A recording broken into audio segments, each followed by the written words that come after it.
Well, right now there is a need, a really big one, for more than 12,000 low-income housing units in Greenville County that just aren't there. It's a crisis that's left thousands of families scrambling and left to live in less than desirable situations. Over the past week, 7 News has worked to expose the results of the housing crisis through gentrification and homelessness. Tonight, 7 News investigative reporter Brianna Smith is looking at what hope there is in the future. Brianna.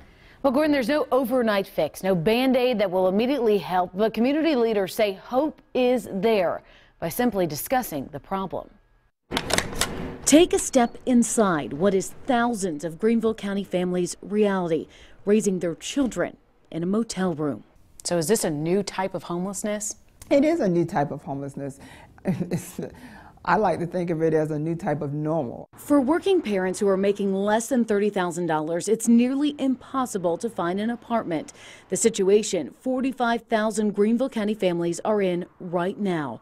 In many cases, it leaves them to pay a weekly motel rate that costs at least half of their weekly paycheck, leaving these families in a cycle of poverty. Once you get into a place like this and you're spending so much money per week to just survive and have a roof over your head, you can't hardly save any money. You can't buy clothes for your kids. It's a cycle that can only be stopped by having affordable housing available to those who are working but not making enough to get ahead. A problem the Greenville Housing Authority is working on but has no quick solution for. I would hope that we would see significant progress and a trend towards long-term change by 10 years from now, but with what we saw released in the county study, we're looking at 20 years out if we start investing today. 20 years to get Greenville County to escape their housing crisis at a time when many can't afford to wait. This is what it looks like when they have. When long-term, low-cost Motel Economy Inn was closed in January, hundreds were forced to find new housing overnight. And shelters like United Ministries knows it's not an isolated situation. But we know that there are, by some measures, somewhere between 6 and 10 other motel situations in Greenville who at any time could experience something similar. So where is the hope? Where's the answer to getting the thousands into housing they so desperately need to become community members and not travelers? Leaders say the hope comes from conversation. For me, the fact that people are talking about it and bringing housing affordability to the forefront, I feel like that's hope.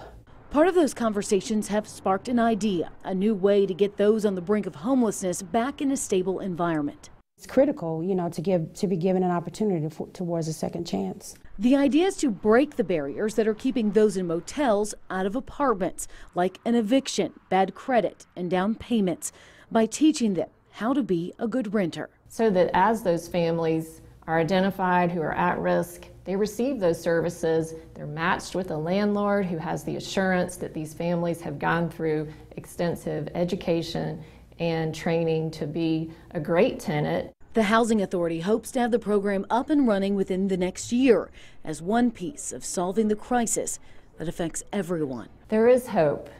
And Greenville has, as I mentioned, incredible resources, and we have proven models that we know work. But we know because of this increasing gap, we have to build our capacity within all of these organizations if we are going to tackle this challenge. You know, Gordon, we're saying these conversations are really what's spurring the hope in all of this, but there's things happening. It's just not housing. Susan McClarty, who we interviewed for this piece, she's 2 weeks on the job as a new Greenville Homeless Coalition coordinator. So they're doing things to get the ball rolling. It's just the ball's rolling really slow. I mean, I'll tell you, this morning I was in a Title I school in Greenville County, and a teacher stopped and said she saw your last story on this, and they all shared it, just relieved that someone is acknowledging this problem exists. It's happening. It is far more widespread than people think. But this 10-year plan, is that really realistic that 10 years from now there could be steps to get something done here? They hope to be somewhat there. 20 years is really, if they start now and they are on this, it's kind of like a mortgage payment. If they pay it as they go, then they're hoping that 20 years they'll be there.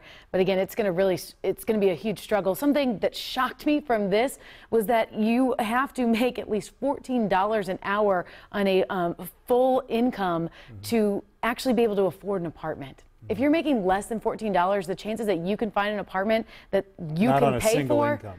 Yeah. yeah, it's hard. And then this last piece, and you mentioned it, this idea that people could go get training and they have bad credit in their history, an eviction in their history, almost like a certificate program to say, we've authenticated this person is now ready to move into an apartment. Because an eviction can absolutely be the blacklist. You're put over to the side immediately and you can't get in an apartment. So this would show those landlords that are willing to participate with them, yes, this person will be okay because we know and we've put them through this program. But they really need community partners. They need donations from private and public sector. They need landlords to come forward and be part of this program. We've linked to that on WSPA.com where you can donate today to help their cause to get these 12,000 units up and off the ground. Talking about it makes a difference. This reporting makes a Let's difference. do it. Nice job. WSPA.com to see all of these stories.